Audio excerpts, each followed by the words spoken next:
주십시오.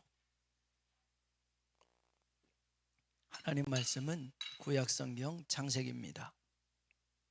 25장이고요 27절로 34절에 있는 말씀입니다. 27절로 34절 한 절씩 서로 교독할까요? 제가 먼저 27절입니다. 그 아이들이 장성함에 에서는 익숙한 사냥꾼이었으므로 들사람이 되고 야곱은 조용한 사람이었으므로 장막에 거주하니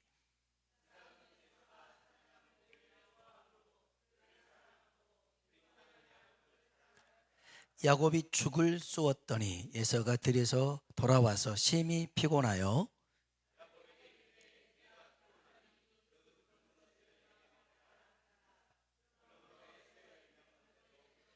야곱이 이르되 형의 장자의 명분을 오늘 내게 팔라.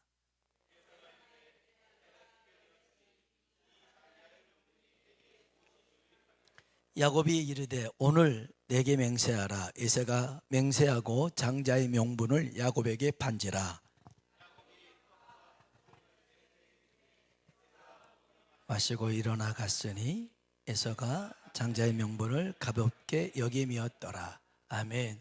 서로 한번 인사합시다. 하나님의 은혜가 당신에게 임하기로 합니다. 하나님의 은혜가 당신에게 임하기로 합니다. 한 번 더 하나님이 당신에게 복 주시기로 합니다. 하나님이 당신에게 복 주시기로 합니다. 지난주에 우리 박시온 이모가 결혼을 했거든요. 그래서 아까 제가 만나서 물어봤어요. 결혼식 잘 다녀왔어? 잘 다녀왔대요. 이모가 예뻤어? 엄마가 예뻤어? 물어봤어요.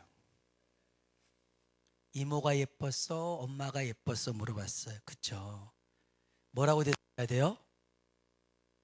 엄마가 예뻤지 이렇게 할 줄 알았더니 이모가 예뻤대요. 어? 이모가 예뻤어? 왜? 그랬더니 화장을 하니까 예쁘더라고요. 여러분 얘들도요 알 건 다 알아요. 다 알아. 참 아이의 눈높이에서 이렇게 얘기한 걸 듣고 재밌었는데 오늘 이삭의 쌍둥이 아들 얘기하려고 그래요. 에서와 야곱 얘기인데요. 우리는 이 얘기를 잘 알고 있어요. 너무 유명하니까. 에서가 장자의 명분, 장자권을 팥죽 한 그릇에 팔아버리잖아요. 근데 이 얘기에서 아주 중요한 영적 교훈이 있는데 우선 에서와 야곱은 어떤 사람으로 성장했냐면 창세기 15장 볼까요? 27절입니다. 읽어봅시다. 그 아이들이 장성함에 에서는 익숙한 사냥꾼이었으므로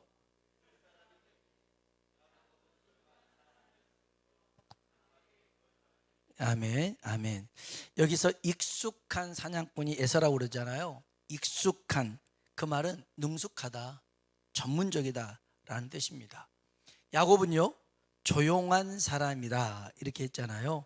조용하다, 말수가 없다 그런 의미가 아닙니다. 신중하다, 경건하다 그런 뜻입니다.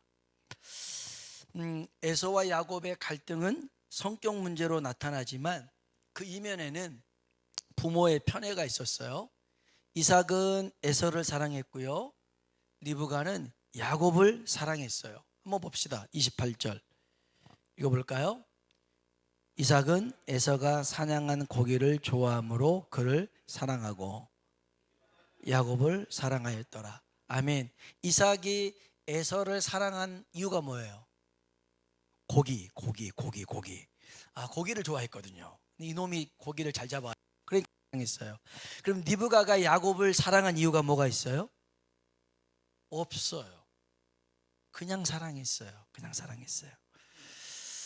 여러분 이제 거저만 다 자녀를 양육했지만 자녀를 양육하면서 조건을 다는 것은 위험합니다. 너 100점을 맞으면 해줄게, 1등을 하면 해줄게, 대학에 들어가면 해줄게, 복학을 하면 해줄게, 이런 건 참 안 되는 거죠. 안 되는 거예요. 그 다음에 형제들끼리 비교하면 더 망치는 거예요. 야, 네 형처럼 좀 해봐. 네 동생 반이라도 했으면 좋겠다. 너 왜 그렇게 이렇게 하냐? 이런 말은 절대 해서는 안 되는 말이죠. 그런데 에서와 야곱은 어찌 됐든 이렇게 편가르기식으로 해가지고 에서는 이삭, 야곱은 리브가. 이렇게 편이 갈라져 버렸죠. 그렇게 좀 성장을 했어요. 밖으로 다니길 좋아했던 에서하고 가만히 있길 좋아했던 야곱. 이 두 사람의 갈등의 시작은요, 팥죽 한 그릇이었습니다. 우리 한번 성경 볼까요? 29절로 33절입니다. 읽어봅시다. 죽을 쏘았더니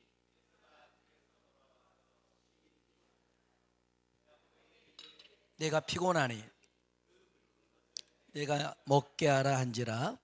그러므로 에서의 별명은 에돔이더라. 야곱이 이르되 형의 장자의 명분을 오늘 내게 팔라. 에서가 이르되 내가 죽게 되었으니 이 장자의 명분이 내게 무엇이 유익하리요. 야곱이 이르되 오늘 내게 맹세하라. 에서가 맹세하고 장자의 명분을 야곱에게 판지라. 아멘.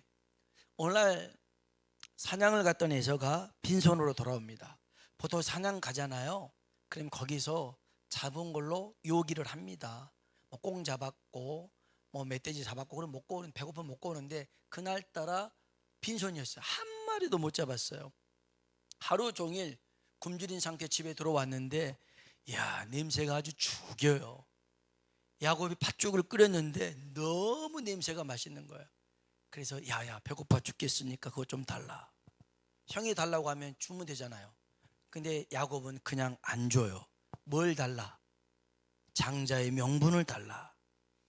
배고파 죽게 생겼는데 장자의 명분이 뭐가 중요하겠어요? 그래 너 가져. 그런데 야곱이 그 말 듣고 끝난 게 아니라 맹세해, 태태태태 침 뱉어 그럽니다. 그래서 에서가 맹세하고 팥죽을 먹었어요. 뭐 그럴 수 있죠. 그런데 이것을 두고 성경 히브리서는 뭐라고 말을 하냐면, 히브리서 12장 16절 볼까요? 읽어봅시다. 음행하는 자와 한 그릇 음식을 위하여 장자의 명분을 판 에서와 같이 망령된 자가 없도록 살피라. 아멘, 아멘. 망령된 일입니다. 에서가 팥죽 한 그릇에 장자의 명분을 팔아버린 것은 어떤 일이라고요? 망령된 일이래요. 망령되다. 무슨 뜻이냐? 하나님의 뜻을 거스리고 불경스럽고 신성모독의 제반 언행을 망령되다라고 하는데, 언제 쓰냐면 우상 숭배할 때 망령되다, 하나님 말씀에 불순종할 때 망령되다, 음행할 때 망령되다, 그 다음에 하나님의 이름을 함부로 부를 때, 하나님보다 사람을 의지할 때, 거짓 증언할 때, 하나님의 은혜를 소홀히 여길 때, 성경은 이러한 행동이 망령된 행실이라고 그랬습니다. 결국 어떻게 됐어요? 에서는 하나님의 약속 축복을 이어받지 못합니다. 할아버지 아브라함, 아버지 이삭, 그리고 그 축복이 어디로 올라가냐면 자기에게 오지 않고 야곱에게로 이어집니다. 왜 그랬느냐? 에서에게는 영적 분별력이 없었어요. 반면 야곱에게는 영적 분별력이 있었어요. 이게 뭐냐? 쉽습니다. 잠시와 영원 사이를 분별하는 겁니다. 잠시와 영원. 영원한 하나님의 축복과 잠시 세상의 축복을 구별할 줄 아는 겁니다. 오늘 우리도 마찬가지예요. 잠시와 영원 사이를 우리가 살고 있는데 잘 선택을 해야 됩니다. 잠시와 영원의 기준은 하나님의 말씀입니다. 에서는 하나님의 말씀 약속을 가볍게 여겼습니다. 그러나 야곱은 중요하게 여겼습니다. 어떻게 알 수 있어요? 다시 볼까요? 성경 34절입니다. 읽어봅시다. 야곱이 떡과 팥죽을 에서에게 주매 에서가 먹으며 갔으니 에서가 장자의 명분을 가볍게 여김이었더라. 아멘. 에서는 장자의 명분을 가볍게 여겼어요. 장자의 명분이 뭐예요? 하나님의 약속이죠. 하나님의 축복입니다. 근데 이걸 가볍게 여겼습니다. 가볍게 여겼다는 무슨 뜻이냐? 농담으로 여겼어요. 농담으로. 여러분, 어떻게 장자의 자리를 너 가져, 너 해, 이렇게 할 수 있겠어요? 실제로 거래가 될 수 없잖아요. 야, 네가 뭐 큰아들 해라. 형님이 저한테 그렇게 얘기할 수 있지만 그렇다고 해서 제가 뭐 큰아들이 된 건 아니잖아요. 말은 그렇게 해도. 실제로 이삭도 요 얘기를 들었지만 에서를 불러다가 야야 별미를 만들어 와라. 내가 너를 축복하겠다. 장자의 축복권을 주려고 그랬어요. 그러니까 사람들은 이거를 가볍게 생각했어요. 농담으로 생각했죠. 두 번째는요, 에서는 장자의 자리는 당연히 자기 것인 줄 알았어요. 자기가 먼저 태어났잖아요. 그러니까 무조건 장자의 명분과 장자의 축복은 돌아올 줄 알았어요. 아니더라는 거예요. 아니에요. 세 번째, 지금 당장 배고파 죽겠는데 장자의 명분이 뭐가 중요하겠어요? 이렇게 생각했어요. 그런데 야곱은 그렇게 생각하지 않았어요. 그는 찾아 둘째로 태어났기 때문에 어찌 보면 내가 장자의 복 못 받는 건 당연해 라고 생각할 수 있지만 하나님의 축복을 내가 받고 싶었어요. 이어받고 싶었어요. 그래서 어떻게 하든지 이 복을 받으려고 기회를 쓰고 노력을 했더라는 거예요. 그래서 야곱이 팥죽을 한 번 끓였는데 딱 에서가 온 게 아니라 수도 없이 팥죽을 끓였다가 에서가 고기 잡아오면 버리고 또 끓였다가 안 들어오면 버리고 이런 일들을 수도 없이 반복하다가 딱 아다리가 맞아가지고 이거 먹어라, 장자의 명분 주라, 그렇게 했더라는 거예요. 주님은 이와 비슷한 말씀을 하셨어요.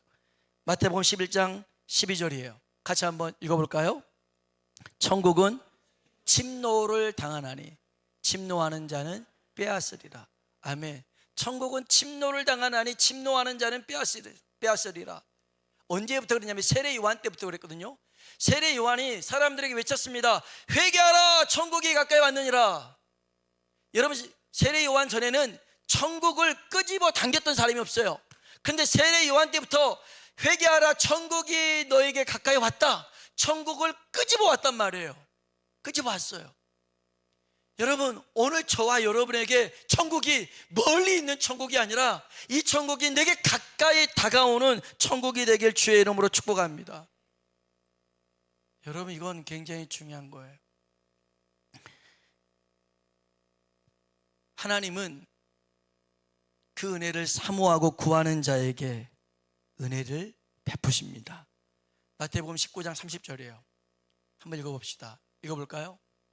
먼저 된 자로서 나중된 자라서 먼저 될 자가 아멘. 당연하게 여기지 말라는 거예요.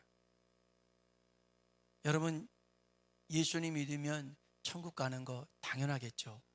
당연하다고 가볍게 여기지 말라는 거예요. 제가 보통은 이렇게 우리 성도님들 어떤 사정이나 또 어떤 뭐 헌신을 했을 때 이름을 잘 거론하지 않습니다. 근데 이 얘기는 이름을 밝혀서 여러분이 같이 기도해 줬으면 좋겠어요. 우리 그 박기본 집사님 아버님이 지난번 한번 같이 와서 예배를 드리셨죠. 아버님이 암 투병 중이셔요. 그래서 이제 병원에서 치료 받을 수 있는 것들을 다 받고 할 수 없어서 지금 호스피스 병동에 있어요. 선망 증세도 있어서 좀 위험했어요. 그래서 저한테 연락이 왔어요. 그 아버지를 위해서 복음을 전해주고 또 영접할 수 있는 그런 걸 해주시면 좋겠다. 지난 갔다 왔어요. 갔더니 저를 기억하시더라고요. 근데 그 전까지 선망 증상이 심해서 아들도 못 알아봤대요. 근데 제가 들어가서 복음을 전하고 또 영접 기도도 따라하게 하고 왔어요. 이제 와서 물어봤어요. 아버님 컨디션 어떠냐? 그러니까 어제 통화한 것 같아요. 그 뒤로 선망 증상이 심해서 아무도 못 알아본대요. 그러냐? 근데 아까 좀 전에 문자가 왔어요. 카톡이 왔는데 뭐라고 왔냐면, 목사님 안녕하세요. 다름이 아니라 아버지께서 약간 정신이 돌아오셔서 꿈속에서 많이 힘드셨다고 하시면서 이제 도와줄 분은 하나님뿐인 것 같다고 말씀하시면서 기도할 수 있게 기도문이 있으면 달라고 하셨습니다. 혹시 아버지께서 보시면서 기도할 수 있게 기도문을 부탁드려도 될까요? 사실 어머니는 불교시거든요. 그래서 막 불경을 외우고 돌아가시면 스님 불러다가 할 수 있는 그런 상황들이거든요. 그러니까 이 아버지는 이 안에서 막 왔다 갔다 하신 거예요. 어느 때는 불경을 하나님 찾다가, 그러다가 아마 꿈을 꿨나 보죠. 꿈속에서 많이 힘드셔서 이제 도와주실 분은 하나님 뿐인 것 같다. 그래서 제가 기도문을 써줬어요. 하나님 아버지 감사합니다. 제 많은 나를 위해 십자가에 죽으시고 부활하신 예수님을 찬양합니다. 예수님은 나의 유일하신 구원자입니다. 나는 부족하여도 주님이 끝까지 나를 붙잡아 주시고 저 천국으로 인도해 주실 줄 믿습니다. 내가 주님을 믿습니다. 예수님의 이름으로 기도합니다. 아멘. 제가 대화를 나눠보니까 힘이 이제 많이 빠지셨어요. 장폐석도 오고. 그래서 길게도 뭐 이렇게 써서 할 수 있는 상황이 아니기 때문에 제가 이런 말씀을 드린 것은, 그 박기범 집사님 아버님 성함이 박희순 성도님이에요. 여러분 기도해 주세요. 끝까지 믿음으로 주님 손 붙잡고 저 천국에서 영원토록 살게 해달라고. 여러분의 기도가 필요해요. 여러분 그냥 당연히 가는 천국이 아니에요. 누군가에게는 이렇게 치열한 영적 싸움 속에서 오직 도와주실 분은 하나님밖에 없습니다. 그 고백 속에서 하는 고백이 바로 저 천국이라는 거예요.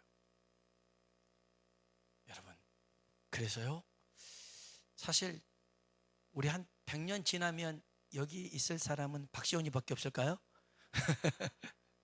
100년 지나면 없잖아요. 다 이제 이 세상 떠나고 하나님 앞에 설 텐데, 잠시 잠깐의 세상 속에서 저 천국 영원한 일을 바라보며 살아가는 것, 이것이 가장 복된 일인 줄로 믿습니다. 잠언서 23장 17절 18절 마지막으로 읽고 우리 이제 찬양을 부르겠습니다. 한번 읽어볼까요? 내 마음으로 죄인의 형통을 부러워하지 말고 항상 여호와를 경외하라. 정령이 내 장래가 있겠고 내 소망이 끊어지지 아니하니라. 아멘. 여러분, 악인의 형통을 부러워하지 마시고요, 장래 우리에게 주어질 저 천국을 소망하며 나아가는 믿음의 사람 되길 주님의 이름으로 축원합니다.